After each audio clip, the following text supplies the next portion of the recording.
Why is it important for a minister or a pastor to have a personal faith statement or clearly affirm a particular confession? I'm Pastor Brian. This is Redeeming Life Q&A. This is where I try to answer the questions you're asking.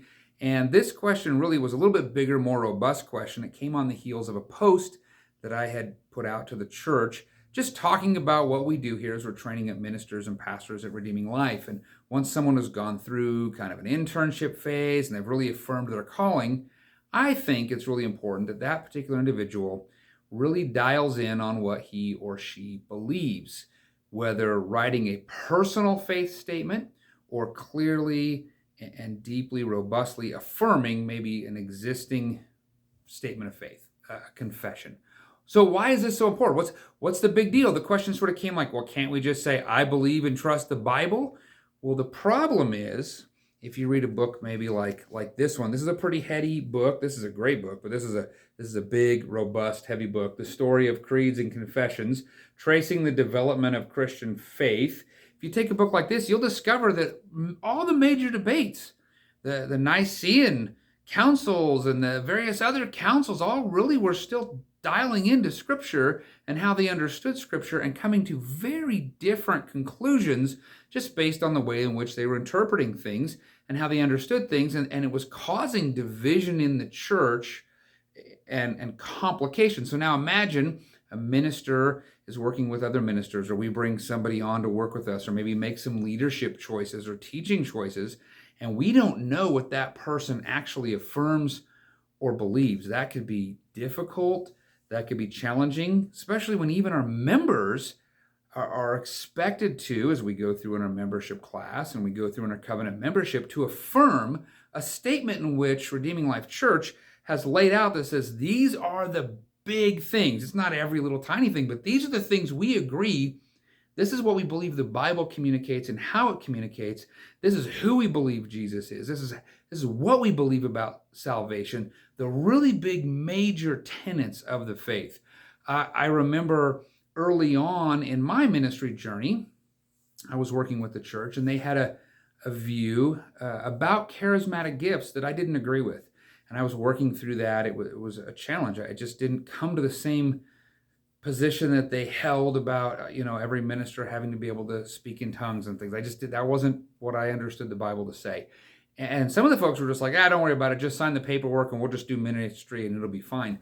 The problem is, one, we should have some deep-rooted convictions about things in it. And if they really believe that particular thing, and I don't really even, one, believe it, two, do it, then there's a real big conflict when we're doing ministry together or when we're teaching. Number two, decisions are often made about how we understand the Bible and how we live that out. And there's really kind of an opportunity for a conflict if we haven't discussed some of those really big moving parts. Those things are going to be important. Could you imagine if I'd gone down that road? Or in another case, not too long ago, I've been having conversations with an individual that works for a local denomination, kind of a regional denominational thing. And this individual is saying, I don't know if I agree with the major statement of this denomination. And I'm thinking, well, you probably need to really get that dialed in before you're working with that denomination, because everybody's sort of coming together, paying your salary, things of this nature, based on a common belief that we're working together, around the same central tenets of this belief. This stuff is important. Last summer, the Southern Baptist Convention changed what they believe, the Baptist Faith and Message. This is just a book, kind of has some stuff that outlines what all this means and why it means what it means. And actually, that change is requiring constitutional changes and all sorts of debate and all kinds of issues and all sorts of disagreement and who's in and who's not. And do we all believe the same sorts of things based on this confession statement? Or maybe, somebody might be affirming the Westminster Confession because they're Presbyterian, and then you come along and say, well, actually, I don't believe this and this and this and this, and yet the church has hired you assuming you believe those things and teach those things. Or you can find all kinds of books like this one's a really good one, like the London Baptist Confession. The New Exposition of the London Baptist Confession goes through a major confession and really what does it mean and how do we understand it? Or like, the Baptist Faith and Message one, or there's some serious creeds that were hotly debated and argued, things that we take for granted today, but they were really big deals. You can read about that in the the story of creeds and confessions.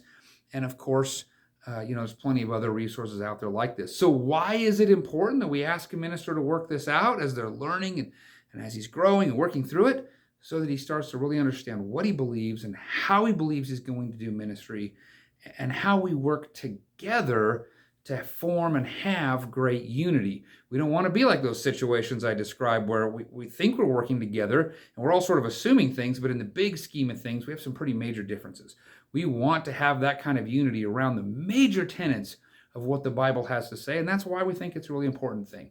Also, if you're just watching this, you're just interested, I would encourage, find a faith statement and say, look, what do I really affirm and why do I affirm it? Hopefully it's the faith statement of your church that you belong to, but maybe dig a little deeper. Do you believe some things that maybe aren't articulated in your church's faith statement because it's a little broader and you want to dial that in even more? Just really get in, dig in, and figure out what you believe. It's a really great practice. And if you're a minister or wanting to go into ministry, you're exploring a call to ministry, or you're a pastor, I would encourage really figure out what you really affirm, and maybe even go so far as to write something, put it on paper, say, this is my statement of belief. It's a great practice. If you have a question, you can find us on our website, redeeminglifeutah.org. You can ask your question there, or you can shoot it to us by any means you know how to get in touch with us. I look forward to seeing your question. I hope this helped.